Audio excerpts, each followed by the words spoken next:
अस्सलाम वालेकुम दोस्तों, मैं हूं आसिम सोहेल और आप देख रहे हैं मेरा यूट्यूब चैनल और फेसबुक पेज। उम्मीद करता हूं कि आप सब खैरियत से होंगे।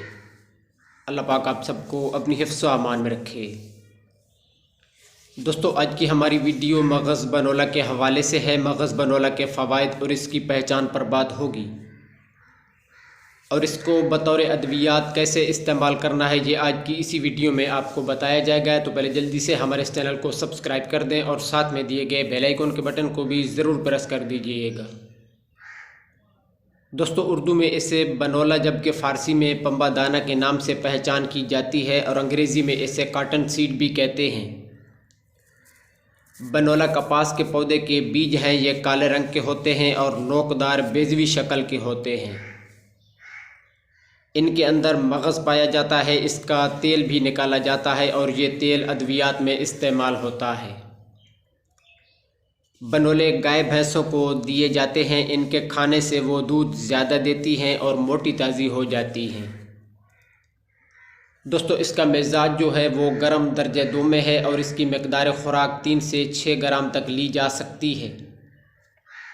इसके फ़वाइद की तरफ आएँ तो ये मनी पैदा करती है और शेरखार बच्चे की हालत में माँ को देने से उसका दूध बढ़ जाता है। ये चेहरे के दाग धब्बों को भी दूर करता है।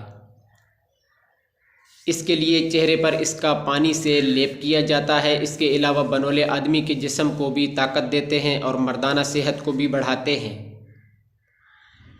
इनके लगातार इस्तेमाल से इंसान का जिस्म मोटा ताज़ा हो जाता है और इसके साथ साथ अगर खांसी दमा का मरीज़ इसका इस्तेमाल करे तो बहुत जल्द अफाका हो जाता है। इनका एक और बहुत बड़ा फ़ायदा है कि ये अफ़ीम और धतूरे के जहर को ख़त्म करते हैं। अगर किसी शख्स ने अफ़ीम और धतूरे का जहर खा लिया हो तो बनोलों की गरी 30 ग्राम पानी में पीस छान कर पिलाने से इनका जहर ख़त्म हो जाता है। मर्दाना सेहत को बढ़ाने के लिए गरी बनोला, गरी बादाम, शीरी, पिस्ता और अखरोट की गरी ले लेनी है।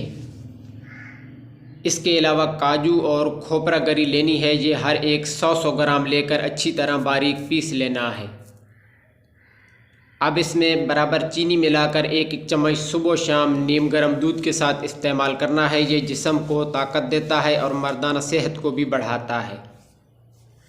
ये नुस्खा सर्दियों के मौसम में ही इस्तेमाल कर लेना है, इसे गर्मियों में इस्तेमाल नहीं किया जा सकता।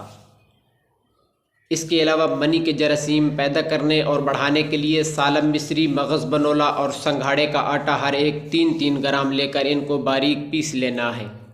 अब इन सब को 250 ग्राम गाय के दूध में पकाएं। जब गाढ़ा हो जाए तो चीनी 20 ग्राम मिलाकर पी लेना है।